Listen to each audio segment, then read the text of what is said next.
Então vejam só como é que funciona esse processo todo.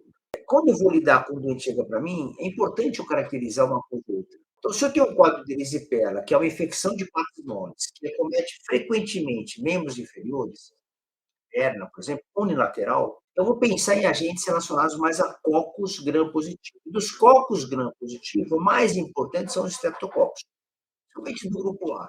Mas tem outros também, beta, mas o streptococcus é o mais importante. E quando eu falo em streptococcus fazendo erisipela, eu estou falando de cepas sensíveis à penicilina. Então, você fala bem, qual que é a droga de escolha? Para a erisipela clássica, pacientes sem comorbidades importantes, sem dúvida nenhuma, a penicilina e os seus derivados são os mais importantes. Eu posso usar penicilina endovenosa, se for o caso. Se for via oral, vou usar amoxicilina, por exemplo. Eu posso usar diversas drogas, né, que podem ser utilizadas para esses agentes. Mas, às vezes, na erisipela clássica, que é a causa mais comum de streptococcus, eu estou falando aí de frequência acima da metade desses pacientes, 60, 70, até 80%, são causados por streptococcus, que são sensíveis à penicilina. Nós temos um pequeno grupo, que seria a segunda causa comum, de Staphylococcus aureus. E aqui, a atividade de antibióticos desses agentes é um pouco diferente, porque o Staphylococcus aureus já produz penicilinase, que é uma variante de beta-lactamase, né? A penicilinase vai inibir a ação da penicilina, e você vai ter uma resistência quase que intrínseca de Staphylococcus aureus à penicilina. Não era assim, né? Quando começou a penicilina, lá em década de 40, que foi usada mais quimicamente, ela foi descoberta em 28, se eu não estiver enganado aqui, mas na década de 40 foi usada mundialmente, né, sistematicamente para tratar pacientes. Inicialmente tinha uma certa sensibilidade, ela conseguia inibir Staphylococcus aureus, né? Mas passou o tempo e a resistência apareceu rapidamente.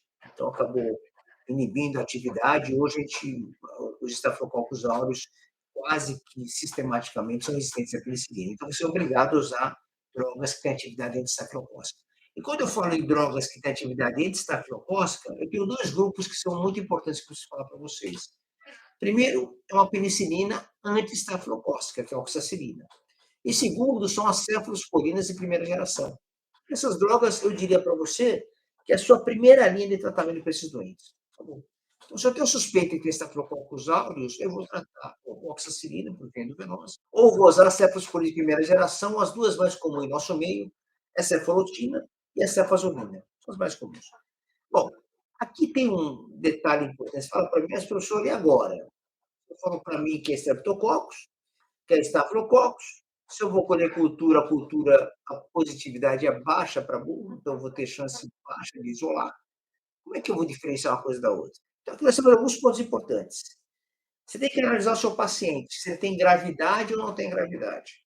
Se ele tem maior gravidade, se tem risco maior de complicações, tem comorbidade associada, é diabético, independente, tem ciência renal e tem diálise, por exemplo, é transplantado, situações que requerem mais cuidados. Você precisa pensar em abordar de maneira mais ampla e mais agressiva. Então, você não vai poder descartar a possibilidade desse leite estar infectado por Staphylococcus aureus. E vai ter que começar a cobrir com um antibiótico que cubra ele. E a vantagem disso é que o antibiótico que cobre Staphylococcus, tipo oxacilina, o tipo cefalotina, cefazolina, também tem cobertura efetiva para o Streptococcus. Então, você estaria cobrindo bem. Mas se é Streptococcus, a resposta à penicilina é melhor.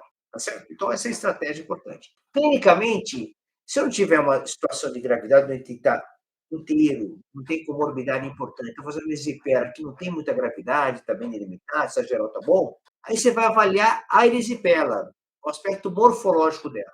Se ela tiver sinais de bolha, por exemplo, formação de abscesso, às vezes, então a chance de ser Staphylococcus aureus acaba sendo muito grande.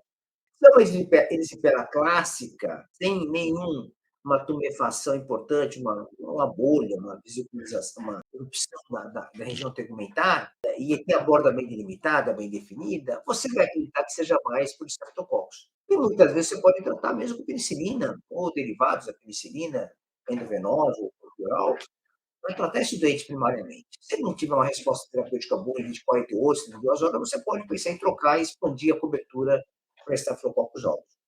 Entendeu isso? Então, vai depender um pouco da gravidade desse doente, se vale a pena você abordar de maneira mais agressiva ou não. E quando eu falo de maneira mais agressiva, eu estou abordando para Staphylococcus aureus. Alguém pode perguntar e falar: mas aí, não tem gram negativo nessa confusão toda?